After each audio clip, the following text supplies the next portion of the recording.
Hello. Hey. How y'all living? We are so excited to have you here with us today. We have a great show. I feel like it's going to be a very interesting show with a lot of stuff to unpack and a lot of opinions. So we just need to jump right into it. First thing I'm going to do is introduce my panel of guests. Over here we have CF Story on TikTok, Colorful Story. Down here we have One Black Man's Opinion, Michael J. And then over here we have Coach J.O.A. So all of these are friends of mine on TikTok. I'm so excited to have each and every one of them. I'm going to start with CF Story and let her tell us about herself, and then we'll go around. Okay. All right. A little bit of feedback. Here we go. So I am Colorful Story. I go by CF Story because TikTok had somebody else with my name. I create historical content through the Black experience, the Black American experience, and I address current events and cultural topics through a historical lens. So anytime you see me talking on TikTok, I'm going to give you some feedback that comes with some cited resources, because we know we don't like to talk about things that aren't true and things that we cannot prove. You can find me on TikTok by CF Story, and all of my other platforms, whether it's YouTube, IG, Facebook, and Twitter. It's going to be Colorful Story with 2 L's. I also have a website, colorfulstory.com. And lastly, I co-host a podcast with my friend Emeka. It's called the So For Us podcast, where we discuss current events through the Black millennial woman experience. Thank you for having me, Double D Mother. So excited to have you, love. Thank you so much for joining. And again, you guys, make sure you follow her on TikTok. She's freaking awesome. I love how she gives the historical content, and she also is very funny too. She gives some jokes now and then that I can appreciate. And down here, we're going to talk about Michael. Now, guys, I got to tell you, when I first saw One Black Man's Opinion, he had made a video, and I know the song by heart. Have you heard the news? It's all over town. Twitter banned Donald Trump tonight. Oh my goodness. I was so freaking excited when I saw that, and I had to duet that video. It was so exciting, and I just loved it. So I duetted it, and then he followed me, and we've been following each other ever since, and I love his content. Michael, tell us about you. Okay. I've been in the entertainment industry for well over 40 years. 25 years of doing stand-up comedy. I am presently in a pirate band called Pirates Creek. We play at Renaissance festivals. We're presently performing at the Kentucky Highland Renaissance Festival till I believe July 18th. After that, we will be at the Ohio Renaissance Festival September through October 31st.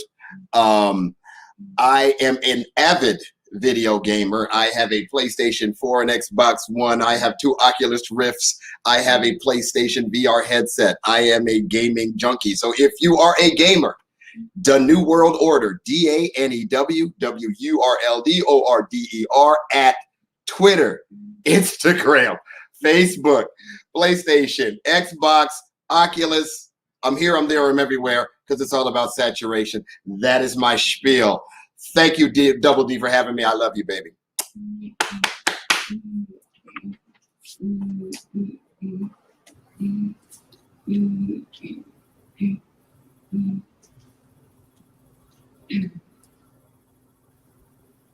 Mute. Uh-oh, you couldn't hear me. I forgot to unmute myself. I told y'all I'm new to this. I forgot to unmute myself. Okay. I had to. He's talking. I'm gonna have to keep these unmuted. I'm just gonna have to figure out where's that background coming from. I don't like it. Let me unmute. There we go. Okay, is there a background? Can y'all hear good? Yeah, we can hear. Okay, good. Because I don't like this. I didn't like that, having to unmute y'all in it. I didn't like that. That was kind of annoying. But now we're good. Okay, now over here we have Coach J08 on is it J08 or JB? J08. J08 on TikTok. I absolutely adore him. I feel like he has a very soft tone that I can appreciate. Very soft tone, gives a lot of facts, and I just love his delivery. So please tell us about yourself. All right. So, like I said, my TikTok handle is Coach J08. My name is Ben Jackson. I am a school teacher here in Florida. I teach PE and I coach track and field and cross country. That's where I get my TikTok handle from, Coach. I spend most of my time delivering news stories, delivering facts, calling out, talking about misinformation, disinformation, and basically spreading good vibes and good awareness and making people understand that not everything is clickbait. So if you like good information, solid information, give me a follow at Coach J08. If you like sports takes, my backup account is Head Coach 28, Head Coach 28, and that's going to be all sports on there. I love sports. Sports is my passion, and teaching is my passion too. So that's why I'm a PE teacher and a coach. So kids in sports, children in sports are just my big passion, and I've been doing teaching for about 3 years now, and I absolutely love it. So thank you, Double D Mobile, for having me on here. Thank you so much for joining. I was so excited when we got to work it out that you could come on, because I definitely wanted to get your take on things, because I think we're similar in some of the opinions that we have. You just have a different delivery than me, because you don't do all the cursing and stuff like I do. Yeah, I try to keep it clean, man. Sometimes it make me want to swear, but I like, you know what? Just keep it clean. Keep it clean. We'll swear for you, bro. We'll do all the swearing for you. Exactly. It's all about balance. You gotta have both. If you want to see, you want to get a little frustration out. Let's see if Double D's has she covered this. Okay, and that took care of it. Okay, I feel better now. Okay. Listen, she will give you the news the way you really want to address it. Oh, that's why I started following her. Right, same. But no, I'm lying. I started following her because she did a boudin post, and I was like, it makes me remember home. So I was like, I wanted some boudin, and she was like, how do you eat your boudin? I was like, in the oven, and you bake it. So you don't eat yours with chips? No, I eat mine by myself. Oh my goodness! I got some in the freezer. I can't stand the skin, so I can't eat it like that. I don't like the skin of it. It's the best part. Oh yeah, I still love you anyway. That's all right. All right. You guys, we got a packed show today, but we're gonna start off with the bigger story that I know everybody wants to get to, which is Juneteenth being a national holiday. I just want to give, and I won't give this historical context like I'm sure CF can give more. I'm just gonna give you just a brief little bit of Juneteenth, just in case there's people on here that don't know why there's a Juneteenth, where the name come from, and stuff like that. Juneteenth is also known as Emancipation Day, and they also call it Freedom Day, and it started in Texas apparently, where they've been celebrating it this whole time. June 19th, 1865. And the name Juneteenth is actually just June and 19th put together. Am I right? Okay, yes. Good. Okay. So it was often celebrated in churches for picnics, and they had speeches, and then the holiday just spread it across the nation after Texans started moving to other places, and they just kind of celebrated it other places. A lot of businesses, before this even became a national holiday, a lot of businesses actually celebrated Juneteenth.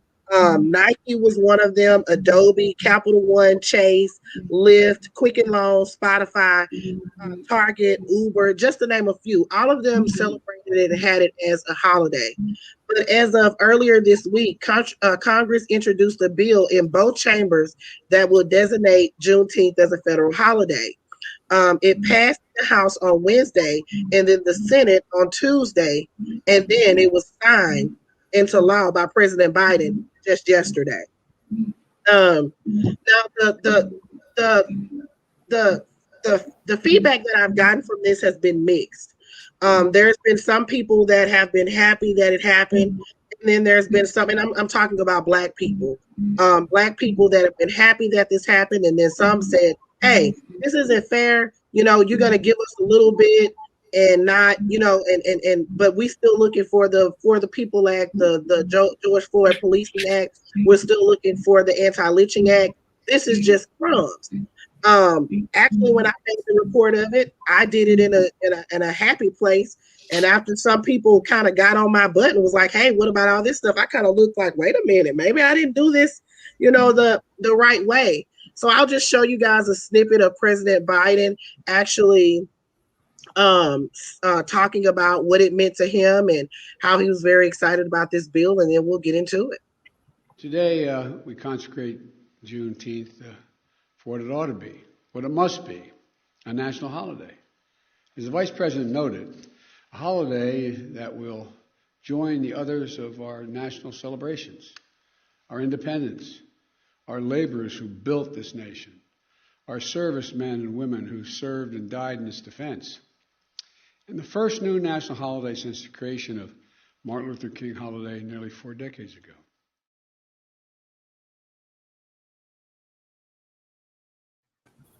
So yeah, I would love to know you guys' opinions. We'll start with our lady here and let her go first because it's ladies first, and we'll love to know how you feel about it.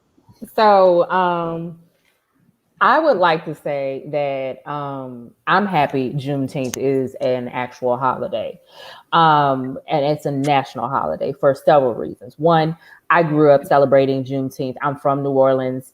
I was born and raised in New Orleans. I just moved to Texas a couple of years ago, and they weren't celebrating it the way that we were celebrating it in Louisiana. My grandmother and my other side of my family celebrated it every summer with parades out in Jeanerette, Louisiana, Lafayette, Louisiana, where most of my family's from. And so we would have big throwdowns for Juneteenth. So it surprised me that most Black people were not celebrating Juneteenth. Most people didn't know Juneteenth was a thing. I was like, oh, well, okay.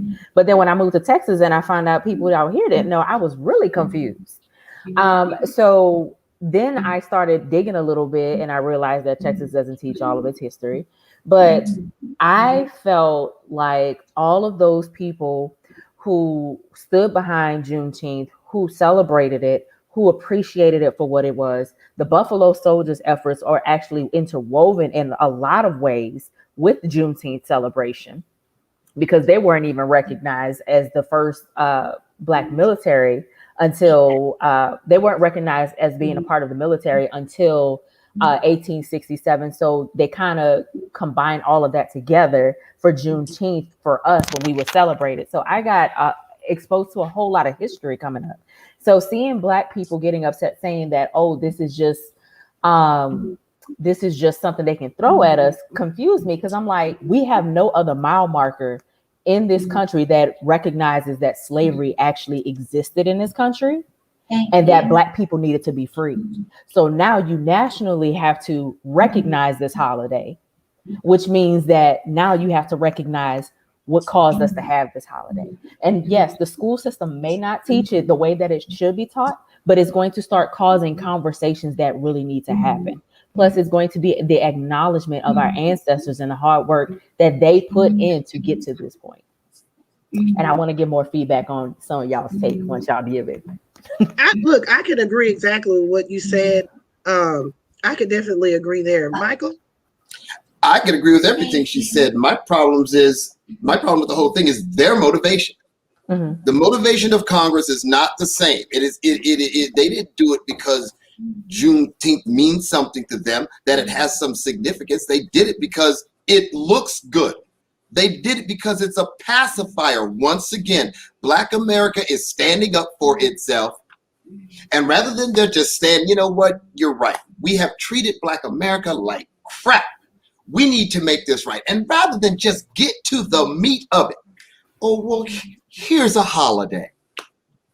Really? Nothing is changing. If I thought for 2.5 seconds that the passage of Juneteenth as a federal holiday would stop another Black man from being shot in the street, I'd say, yay. But since it's not going to affect police reform in any way, shape, or form, it is a hollow victory. A victory, but a hollow one nonetheless. Because to the people who made it law, it means nothing. Because they will not even allow you to teach why Juneteenth is even a thing.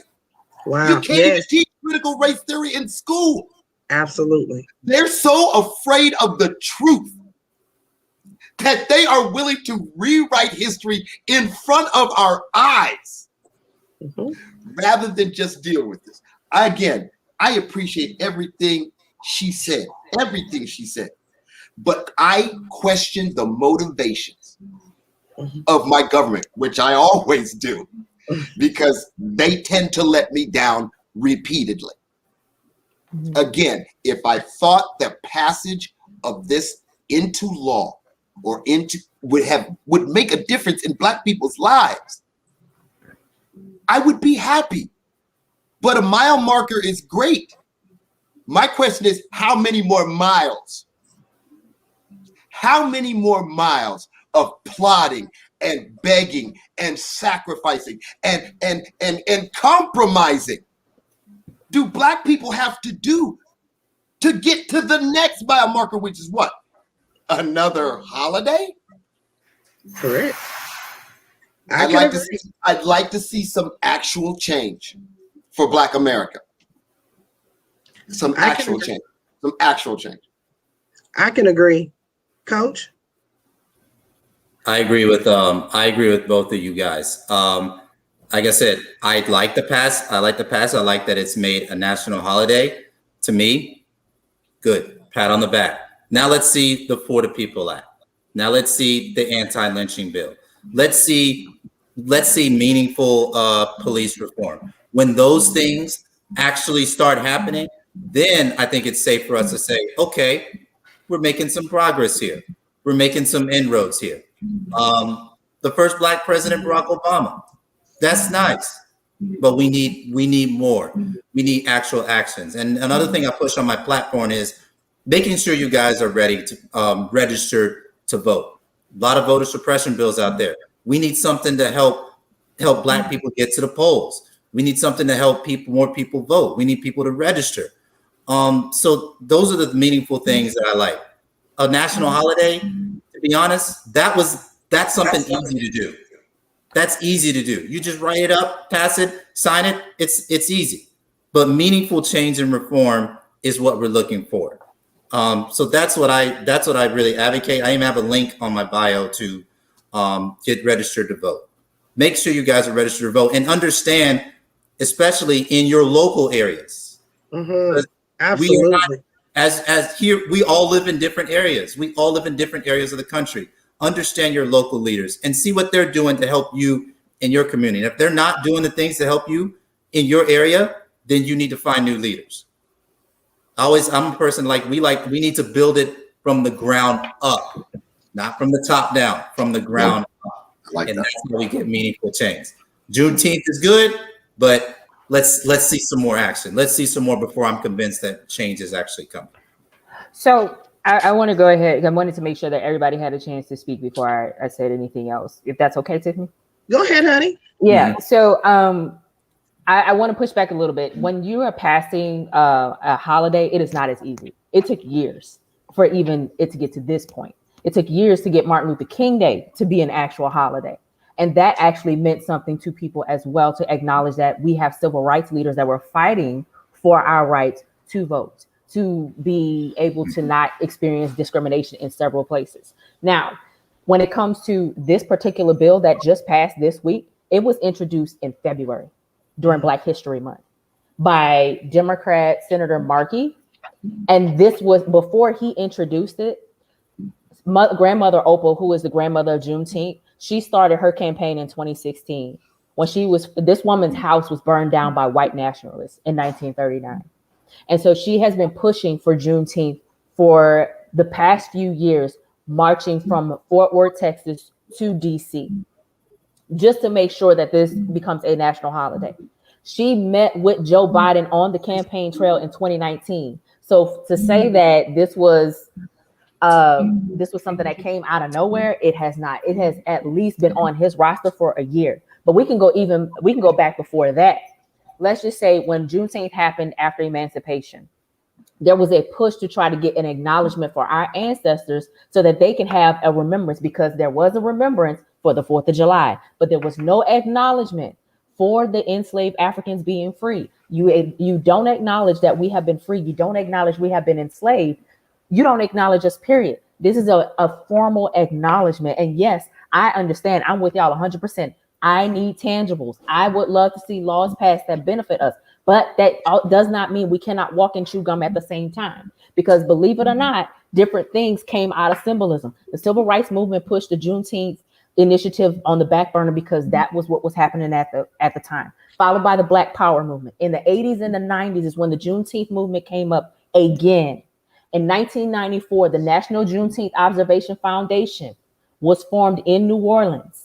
And in 2000, 21 years ago, Reverend Meyer pushed the campaign to get Juneteenth to become a national holiday. So for me, my biggest concern is that people think that this came overnight. It has not.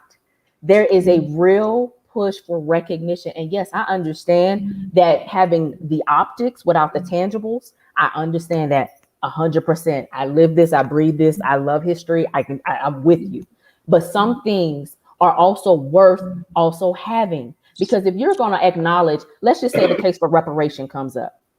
You don't acknowledge that we were slaves. You don't acknowledge that we were freed. You actually have an acknowledgement from this country that they owe us. Mm-hmm. They literally cannot say they no longer owe us because now it is on the books. Yes. And yes, it is more. Yes, they should say. Yes, they should say that we owe you reparations. That's right. But now they got to come up with it. Okay. Now they got to come up with figures. Now you can't sit up here and say, oh, we didn't do that. We're not our ancestors. Yes, you are. Yes, you are. You owe us. You profit off of us. This country has profited off of us for at least 402 years. The ones that are on the books. So I think at this point, yes, I'm with you, Michael, 100%. I believe we should have tangibles, but I don't think that we should throw away Juneteenth as something that could have been easily done, because if everything was as easily done, then we would have had the George Floyd Bill Act. We would have had that passed, because all you have to do is sign it on a paper, submit it, and sign it and put it through. But you also have to remember that this bill was also introduced. This idea was also introduced underneath the Trump administration, yes, as a dangling carrot to get Black people to vote for him. And Ron Johnson blocked the Juneteenth bill. Mm-hmm. So when we were trying to have Juneteenth right before it became a big thing and seemed like it's pandering to Black people, they were actually blocking it.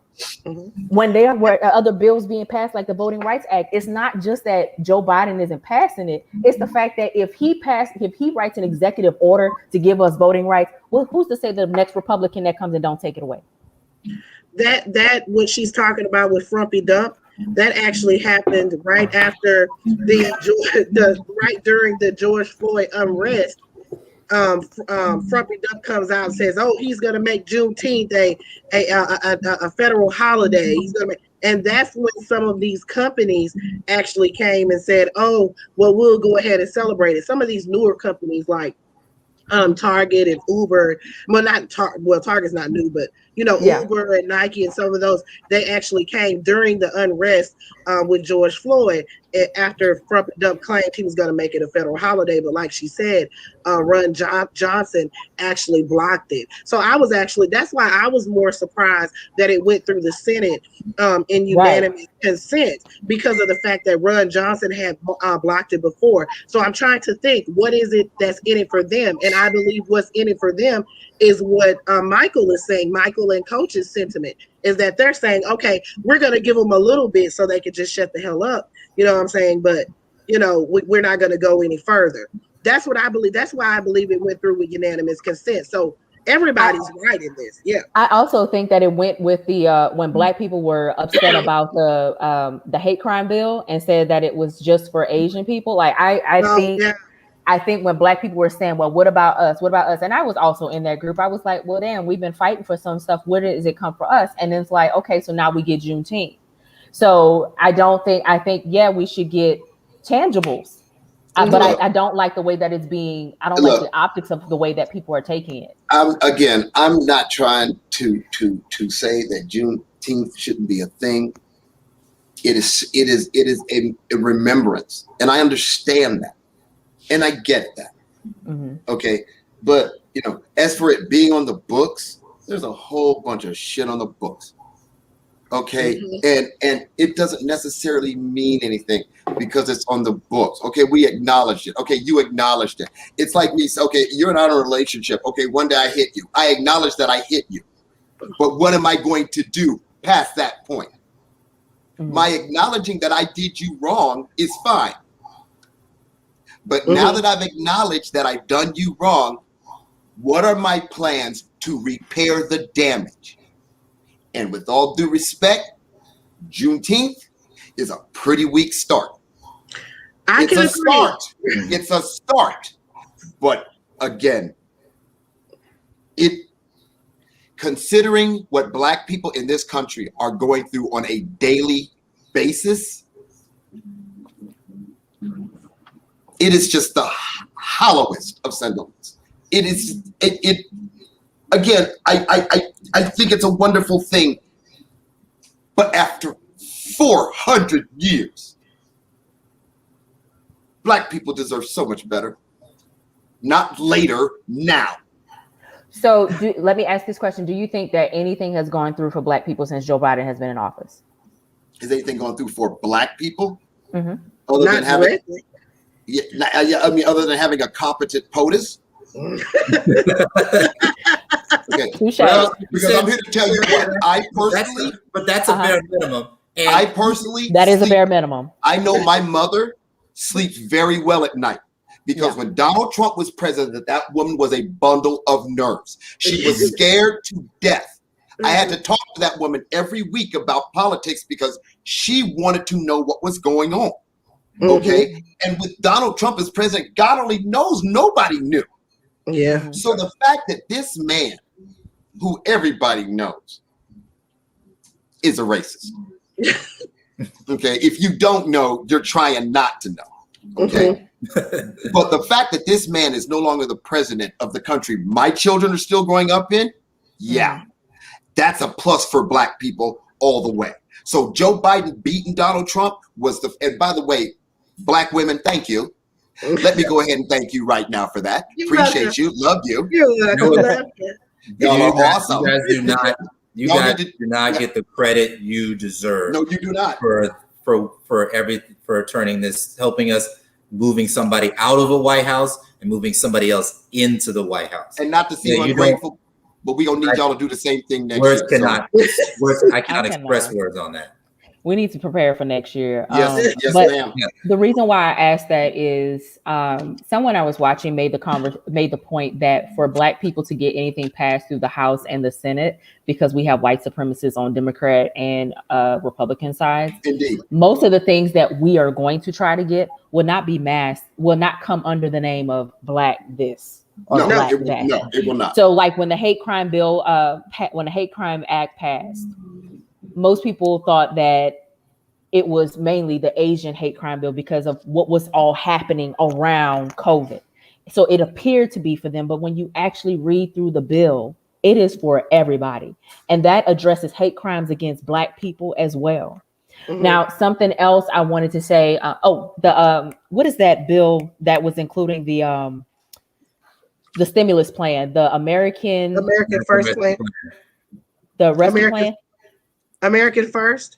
No, not American First. American Rescue Plan. So in the American Rescue Plan, like people were saying, like that's not a Black people bill, that's an everybody bill. I just want people to know that when it comes to things getting passed in this country, as long as we can understand and agree that we live in a white nationalist country, we will never get a bill that says Black this, anything. Black anything, unless it's a holiday. But I want to go ahead. Well, parts of that bill was specifically for Black people. I mean, they had in there money specifically for Black farmers. And actually, that is a case that was going to be taken to the DOJ by I forget his name. One of the Congress members, he said that he was going to take that case to the DOJ because that money was specifically for Black farmers, and then there was money specifically for minority businesses.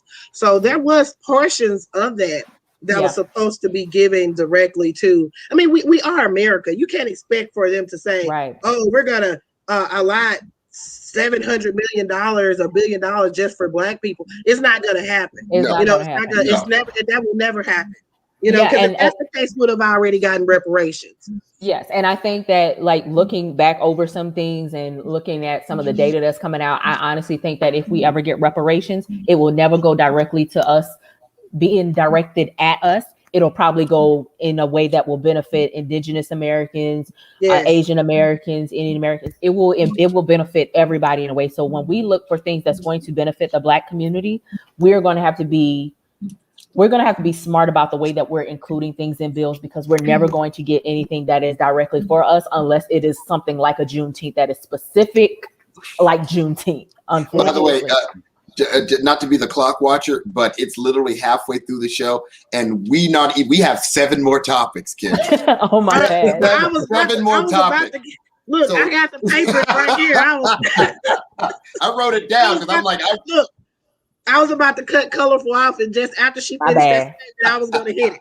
I'm sorry. Okay, let's go to the look, because we do need to get to this, because I want to hear what y'all got to say about the because I'm going to hit something that we can go fast through, and that will be the border wall of Texas. I'm so sick of this man. I'm so sorry. Greg Abbott and his border wall.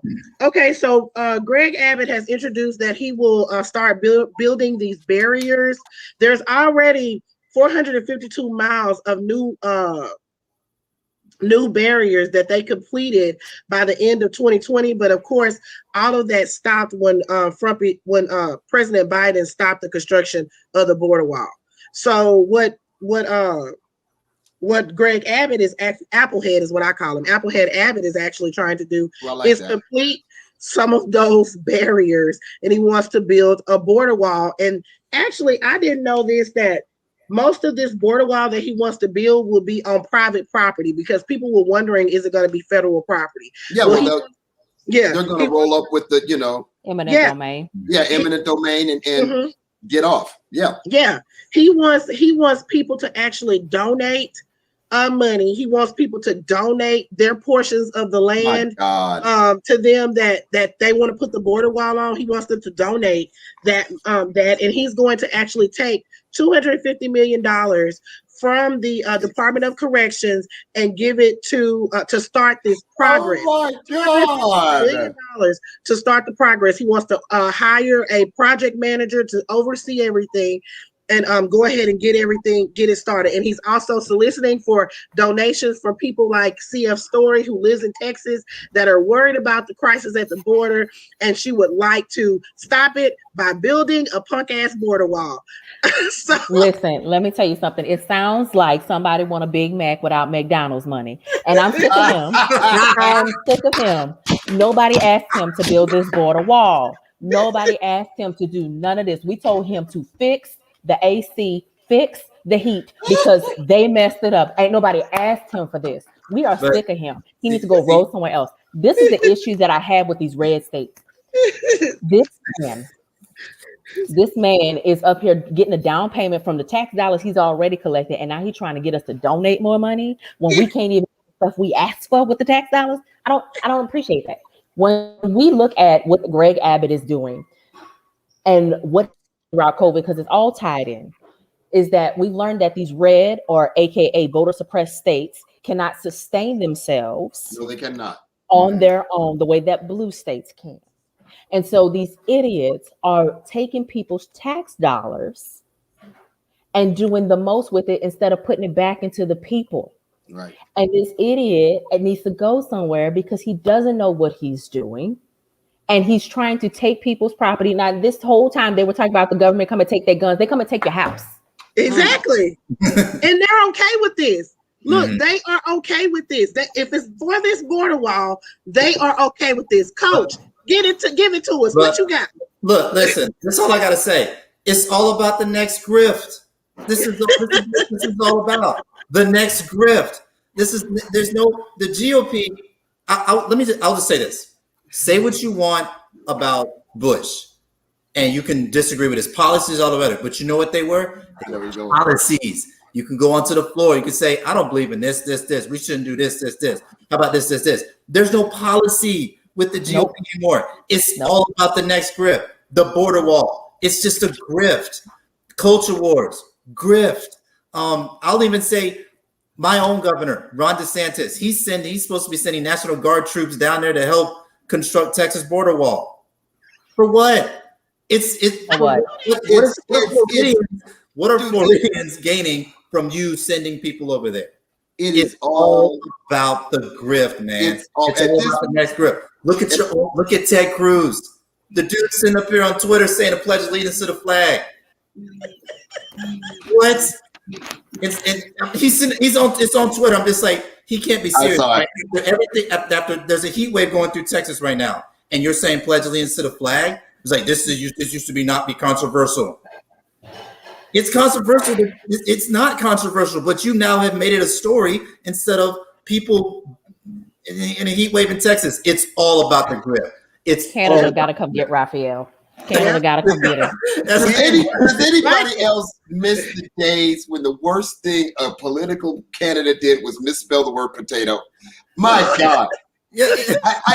These people make my head hurt. It's like, okay, I never understood this giving money to Donald Trump. Isn't he a billionaire?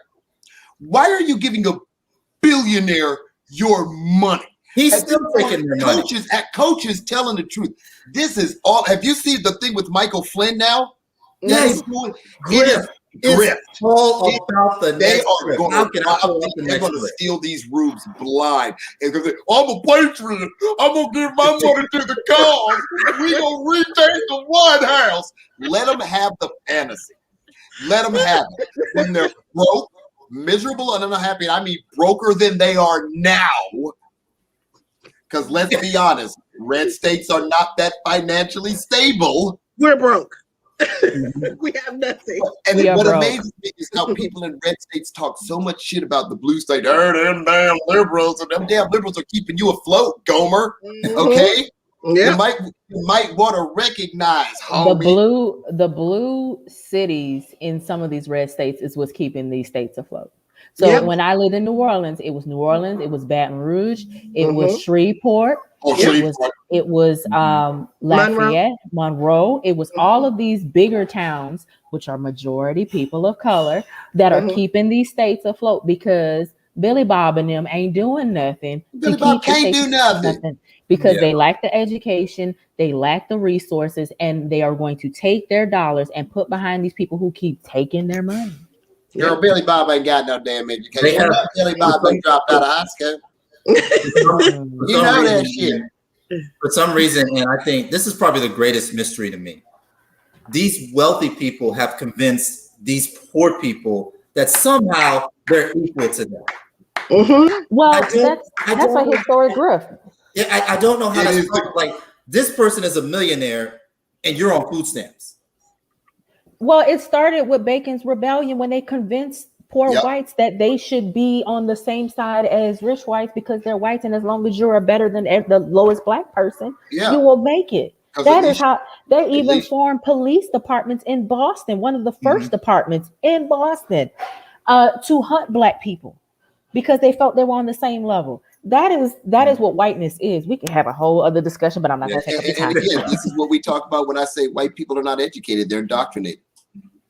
That's a good point. The things these if you listen to them, it's on a loop, man. It's like when you have a discussion with them about history, and they don't know the basic things. Like when I found out the majority of these fools didn't know that Puerto Rico was an American territory. Listen, I did a video one time, you guys. I gotta say this, and this is really bad. I did a video one time about the Puerto Rican governor at the time. She was just a stand-in or whatever you want to call it. I remember. Intro. You remember that? Yeah. And she had actually came out and endorsed Frumpy Dump. Okay, so I made a video talking about that and why she would do that when she knows .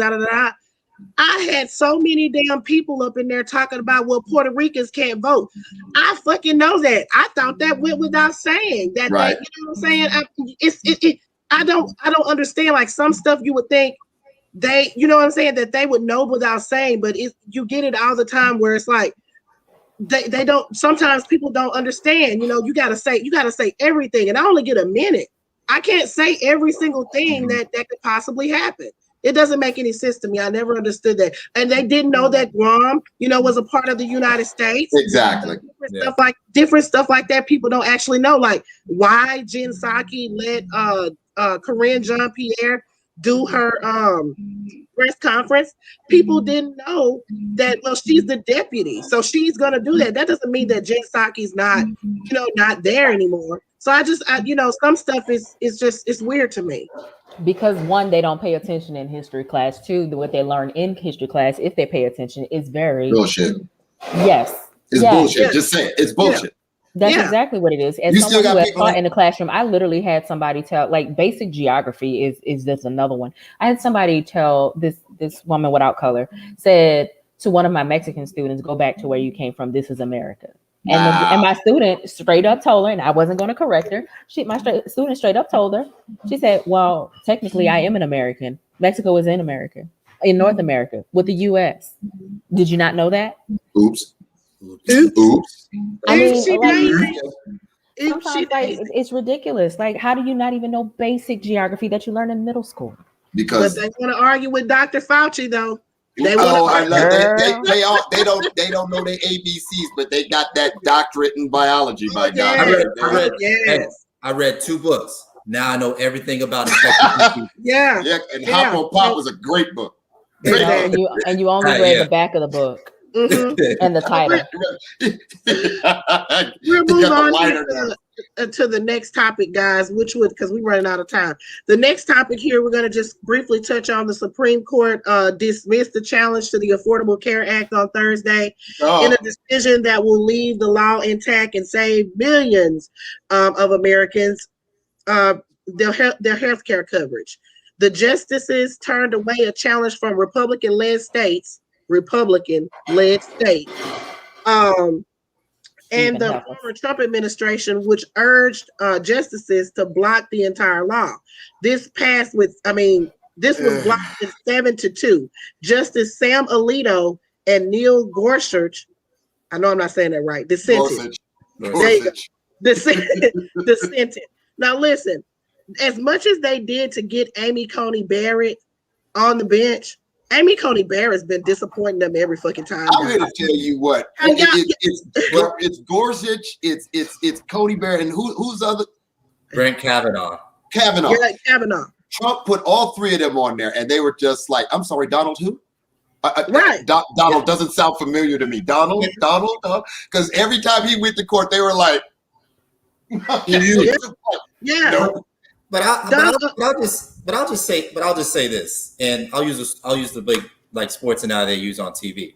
The winners in this, Americans who can keep their health insurance. You know, we're not having our health insurance taken away. I forget about this. This law was signed a decade ago.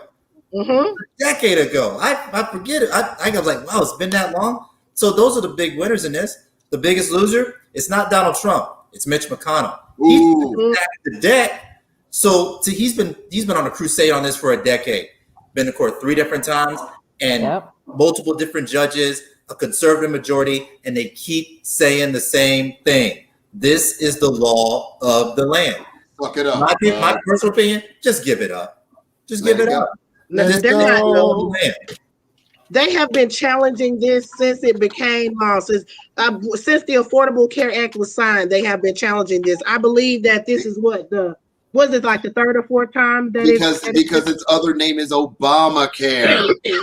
but here's the thing. Here's the other thing too. Again, this is where the grip comes in. Obama actually stole the individual mandate idea from the Republicans. Mm-hmm. It was not his original idea. If they came out and said, "Hey, you're stealing our idea," they'd be right. We know why they did. He took it and made it his own. They don't want it anymore. Now the individual mandate is bad. Well, why did it all of a sudden become bad when you said it was good? Because a black man wanted it. That's why. Yeah. Oh no! Don't They you won't know say the quiet anything? part out loud. Exactly. You have anything you want to add, Sia, Colorful Story? Well, not much. I just wanted to say, as somebody who was actually on the ACA for a brief period of time, it was beneficial. It saved our lives when we needed to have insurance and we couldn't afford it. It was the best thing. So I'm glad that they have it in place. Indeed. Absolutely. All righty, you guys. We'll move on here to the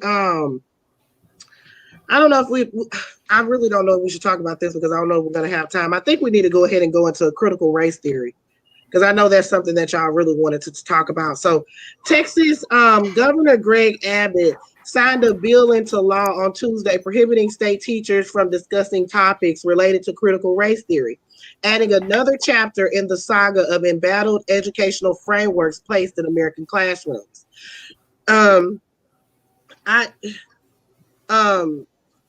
So the bill titled FB 3979 regulates the curriculum and topics taught in state-funded schools surrounding U.S. history. Specifically, it forbids teachers from being compelled to teach and discuss a current event or widely debated and currently controversial issue of public policy or social affairs, specifically regarding issues surrounding race and racism in America.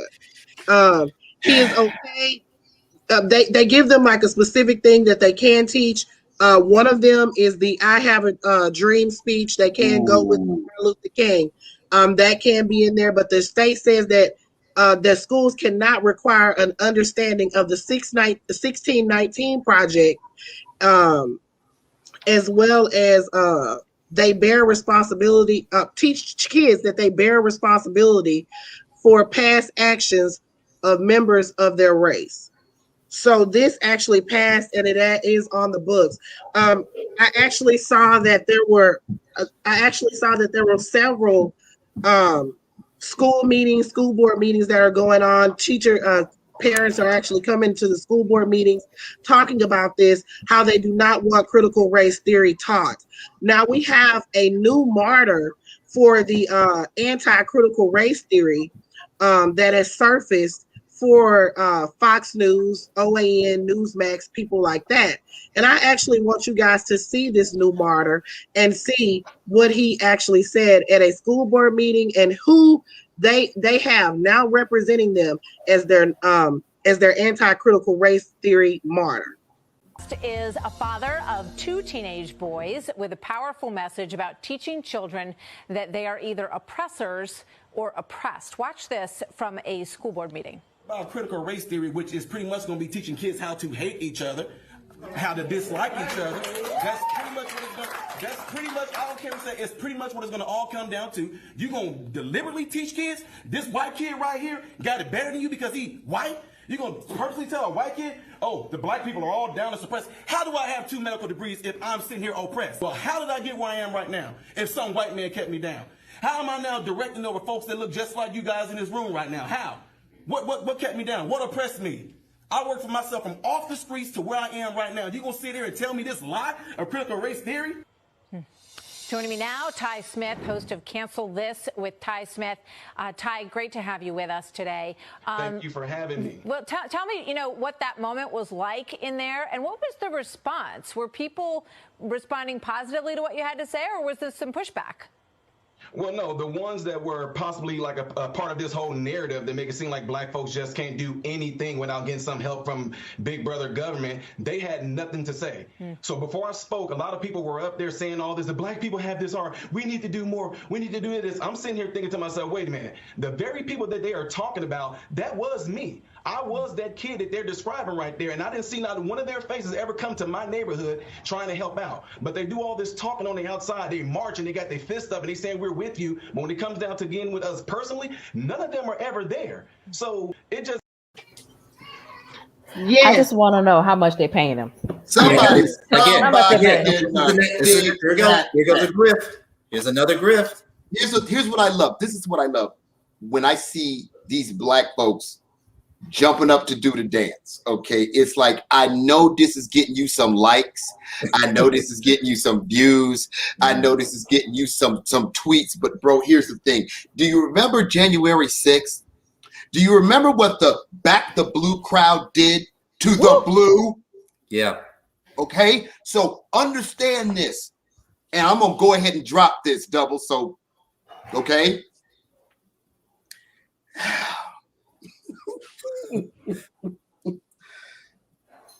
My point is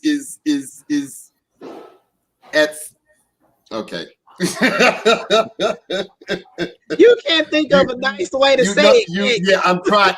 I'm trying real hard because it's your show. Oh man, just go ahead. I'm trying real hard to be good here. But the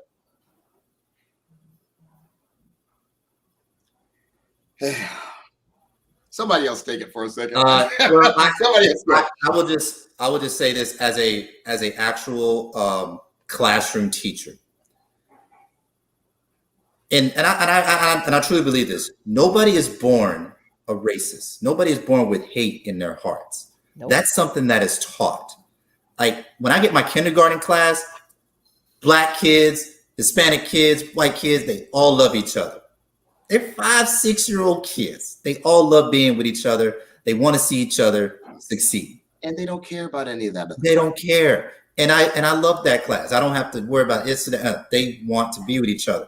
My question is, why do some people have a problem with teaching people to understand that when a race starts, some people are already behind, and a lot of the times it's not even their fault. So let's shorten. That's what I want to know. That's what I know. Why do you have an issue with somebody explaining that to your child?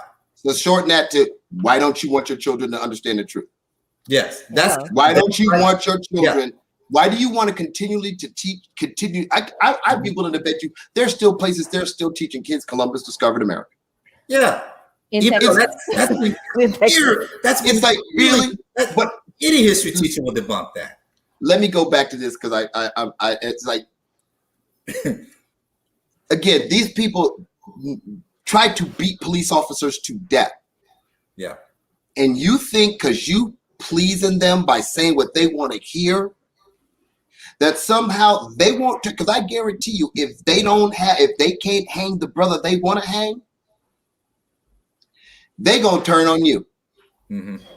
Don't think they won't. Yeah. And while you in that sea of red hats and white faces, you better remember, ain't nobody coming to help you, bro. Okay.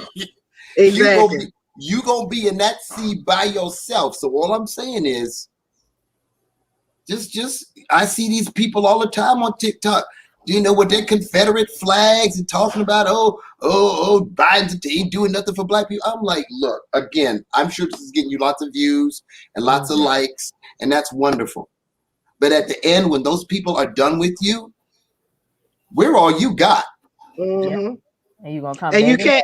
you can't like Stacey Dash, how she came back. Thomas Wolfe was right. You can't go home again. Exactly. Baby, when she right. That guy that was on that video, I just wanted to let you guys know that he got up there and said that he had 2 medical degrees. Look, I can't dispute if he does or not, because I was unable to validate that. Neither was anybody else on Twitter. However, I will say that I can't pull it up on here, but I'm just going to show you guys their new martyr. There he is. God, Lordy. With Candace Owens. So, you know, we need to understand his name is Ty Smith. He's actually a YouTuber. He could have been a paid actor for all I know, but his name is Ty Smith. Yeah. So, and I don't know what where he came from or anything like that. He does reaction videos. He doesn't even do any type of commentary other than reaction videos to music videos and things like that. Because the last one he did was one on Elvis. So I'm just letting you know. He reminds me a lot of Isaiah Montgomery, who showed up to the Mississippi Convention after it was during the Reconstruction era, and when he went on trial. He was a well-spoken, educated Negro, and he went on trial on the Senate and the House floor and said, "The Negroes are not able to be in charge of their own well-being. Wow. So we should not be passing laws for people because we cannot govern ourselves." And he reminds me of Isaiah Montgomery. But you know what? In so many ways. That's all that those people needed to hear from his mouth. Thank you. That's what people like him are for, to make those people feel comfortable about their racism. That's his sole purpose, so that he can make them feel comfortable. And that bothers me so much because, like, the Dems don't realize that they're not talking from a place of facts. Right. They're talking from a place of just emotion, but not just that, just catchphrases. Yeah. Like, he can't even explain what critical race theory is. Yeah, he hit all the talking points, but did not define what critical race theory is. But he never got to it. He can't. And so what I would tell people is critical race theory is an analysis of race, power, and racism through systems. So I actually broke this down on my page when I was talking about how Manifest Destiny created two systems, one for the Native Americans, one for African Americans, and how we got to this point. There's a reason why Greg Abbott is banning you from talking about current events when discussing history. Which is the most ridiculous thing. Because we grew up learning about current events in class. But the problem is when you take away learning current events and understanding history in the same context of current events, you're destroying the fact that it is built off of a system like this came before this, and this is how we got here. You're taking away from how we got here. And to emphasize the point of naivete, well, you can't teach current events. Well, just because you can't teach it doesn't mean they won't know current events. Stupid. Me and Double D Mother do it every day. They go home. There's CNN. There's MSNBC. There's all kinds of places for them to learn about all this shit. So you don't want to teach it in school? Fine. And as somebody that's right there on the front line, these kids all have phones. All of them. They all have social media. They can turn it on. They know it better than us. Exactly. They can just turn it on, scroll through it. They can form their own opinion. Looking all that stuff. And I'll tell you what, that's it. And the internet was where they screwed up. Yep. They should have never gave us the internet. They tried to take it away. Well, they tried to. It was an interpersonal thing, and somebody, hey, we can make some money. Yeah, we can make a lot of money. Charge people a month to be on it, and now look what you did. I can talk to people in other countries. I've asked, hey man, I heard this happened in your country. No, it didn't. Thank you. Yeah, right. You can cut through bullshit so quick. Somebody get a picture, get caught with your pants down. Now everybody see it. Now you can't. Now you got to spend almost your entire reputation trying to undo that one slip up. That one moment that we'll never. And that's what I tell people. This is what I did. I did some videos not too long ago, and I understand a woman's body autonomy. It's your body, dress the way you want to, but understand how you dress is going to affect shit in your life. Okay. That's not a good thing. I'm not saying it's right. I'm just saying if you're walking around with your girls hanging out, you're gonna get less respect. This is fact. I'm not saying it's right. I'm saying these are facts. Okay. I'm gonna open up the floor for questions. If anybody have any questions at this point, because we got running out of time. Because CF looks like she was about to blow over there. No, we definitely got to talk. She and I got to talk. We're gonna do a live together. It'll be fun. Oh, sir. Anybody's got any questions? Sir. Anybody got any questions? Just put them in the comments. We're gonna take some time to take some questions about it. You guys, it's been a wonderful talk. I knew we wouldn't get to these darn topics once we got into it. I just want to quickly touch on the fact that Stacey Abrams actually agreed to the terms. You guys, we have to get that. Stacey Abrams actually agreed to the changes that Joe Manchin actually wanted to make. However, Mitch McConnell just came out today and said it really doesn't fucking matter. I just want to show the viewers what happened between when Stacey Abrams was asked about this, just really quick, let's show them that, and you guys can look if you haven't seen it. Look, Joe Manchin, people have been asking him exactly what could you support. He has now laid it out. Some of those proposals would be significant changes in requirements from state to state. Is that a compromise you could support? Absolutely. What Senator Manchin is putting forward are some basic building blocks that we need to ensure that democracy is accessible no matter your geography. And those provisions that he is setting forth are strong ones that will create a level playing field, will create standards that do not vary from state to state, and I think will ensure that every American has improved access to the right to vote despite the onslaught of state legislation seeking to restrict access to the right to vote. You could accept this compromise, what Joe Manchin laid out, even if voter ID was part of it. That's one of the fallacies of Republican talking points that have been deeply disturbing. No one has ever objected to having to prove who you are to vote. It's been part of our nation's history since the inception of voting. What has been problematic is the type of restrictive ID that we've seen pop up. In South Dakota, where Native Americans were told that they had to provide IDs with addresses the state refused to provide. We have states where students are not allowed to use their student IDs, but you can use your gun license. Our point is simply that the restrictions on the forms of ID should meet the needs of the people. And what he is proposing makes sense because it says what we've had in this country for so many decades, which is that people can prove their identity in various ways, but we should not narrow the playing field so much that we push voters out of participation simply because of restrictions that make no sense and do not increase security. I even write about voter ID in my book, Our Time Is Now. I support voter identification. I reject restrictive voter identification designed to keep people out of the process. And look, I just want you to say this once again, because I think it makes some news here. You're a leader in this.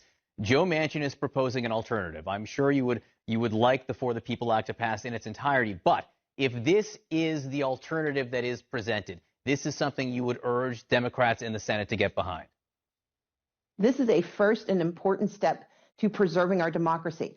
Unfortunately, we have been watching a slow motion onslaught where state after state we are seeing anti-voter legislation that seeks to criminalize and intimidate election workers, and voting laws that will subvert democracy by making certain that small coteries of people can overturn election results. Those should be untenable to any American. And if Joe Manchin and the U.S. senators who support this legislation are willing to come together on a compromise, then we will make progress. We will help to continue to ensure access to our democracy for as many Americans as possible, and that is always a native good. I want to ask you about something separate that happened yesterday on Capitol Hill. And this, I think, maybe caught a few people by. Okay, so some of the changes that Joe Manchin proposed was national voter ID, people having to show a utility bill or some sort of lease or something like that to get apply for like an absentee ballot or to vote or something like that. He also proposed changes. He wanted to create a nonpartisan commission whenever there's like challenges or something like that to voting. They have a nonpartisan commission that will take care of that. He wanted to get rid of limit changes, including like automatic voter registration. A lot of people are not into that automatic voter registration. I'm actually surprised that Stacey Abrams was into not having automatic voter registration, but she did say it was building blocks, so maybe that's part of what she doesn't want.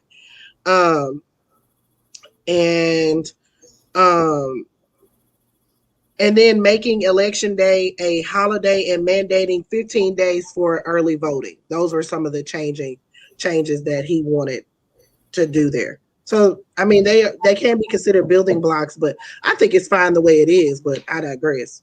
I think it is too, but I think when it comes to our government and the way that it's set up, there's the common sense way of doing it, and then there's the way that you actually have to do it based off of the way that these founding fathers designed it to be.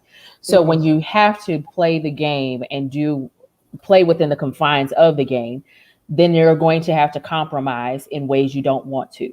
So my question would be is, if it's enough compromise into where we get a good bit of things like a national election day, we're getting the 15 early days. That part I can get with. I can see it's worth compromising at least, because we know that if you're going to have states shut down on Sundays, then you need to have an actual national election day. You need to have those 15 early voter days because there are voter suppression laws at the state level. So I think the compromise is what is required. We're not going to get everything because there are people who don't want Black people to vote. Yeah. So I think I'm with y'all. I want the bill the way that it is, but if we got to compromise, I really feel like it should be, if we're going to compromise, let's tackle what some of these voter suppression states are doing, like getting that national election day and getting those 15 early day voting days. Correct. I think it's a trap. I think Stacey Abrams got more on the ball than these men want to give her credit for, and they think she's in a moment of weakness, and she's I'll make this compromise. Meanwhile, she got I'll compromise. Yeah, we're all good. No, I'll take that compromise. It's okay. And she got something cooking over here. And because remember, this is the woman that spearheaded, just annihilated all expectations. So when I see her making a compromise, I'm like, it's like when Nancy Pelosi did it. It's like, you got a plan, don't you? You got a plan, don't you? I think it's. So I'm counting on Stacey pulling a rabbit out of a hat. I really. I think it also has something to do, and we often forget about this. Joe Manchin is West Virginia's senator. I wonder if those people in West Virginia been blowing up Joe Manchin's phone about issues that they personally have with voting, and he has decided, you know what? Maybe if I do something compromise, not only help people in West Virginia, but help people all over the country. So I love the national holiday. I really think it should. I can't tell you, I early vote all the time. I rarely vote on election day. And I'm just driving by and I'm just seeing lines out there. I'm like, these people are gonna be here all day. But I go up and tell them, you stay in that line, you get in there and you fill out that ballot. Don't get discouraged. I say, if you need something, let me know. I'll go get it for you. Let me know. You got to stay in line and vote. Yeah, but we got to also make sure that, like, if they do negotiate out, that whatever amendment is going to come in after it, it better come in strong. Right. That's my biggest hope, because even though these bills go through and they become law, we cannot forget that these can also be amended. So, like, start somewhere, but then make sure that you go for the jugular once you're in there with that amendment. There you go. Absolutely. Anybody got any questions? I don't see any. And we are over my hour allotted time. We got to do this again. I love it. Oh, heck yeah. I knew this was going to happen. I really prepared for an hour and 15 because I knew that everybody here was going to have a lot to say. So I appreciate you guys for coming on and discussing the news with me. Y'all know it's my time to beg. Lookers, watchers, it's my time to beg. I have to tip my my guests. If you guys want to, I always tip my guests. You guys, I don't have no whole bunch of money, but I do send a small tip to you guys for coming on, spending your hour with me. Although I shouldn't have to pay you to spend time with lovely me, I will send you a you don't have to take whatever you're gonna give me. Give it to Autism Speaks. Yeah, you appreciate that. You appreciate it. Well, I should wait a minute now. Don't do that in front of the people, because then they won't send me no tip. You're supposed to do that in private.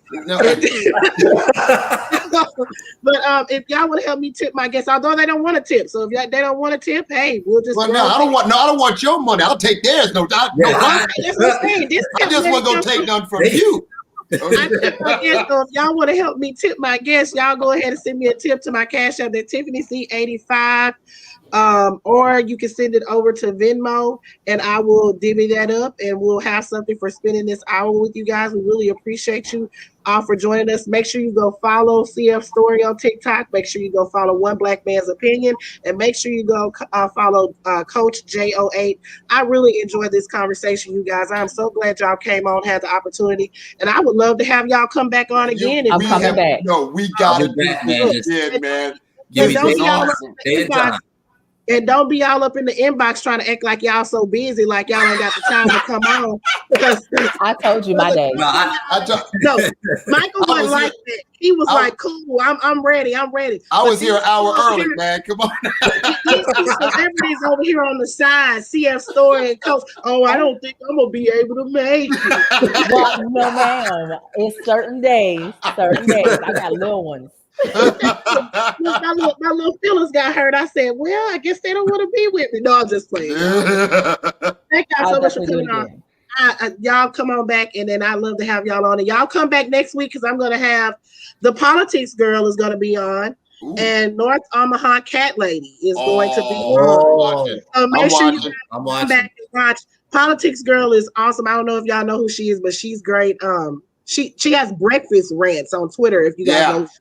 Yeah. And then everybody knows North Omaha Cat Lady. So she'll be back on next week, and I love to have all of y'all come back and watch. And I'd love to see everybody here. Make sure y'all send those tips.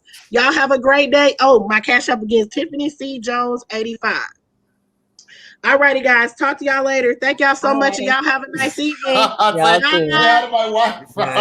send me y'all stuff to send me your Venmo or Cash App to my thing. Got you. Email. Okay? Yeah, you got it, baby. Got you. All right. Thank y'all. Yeah. Thank you. Bye.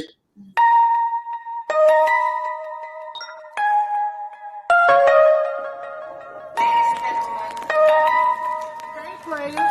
It's time for another riveting episode of Playing Stupid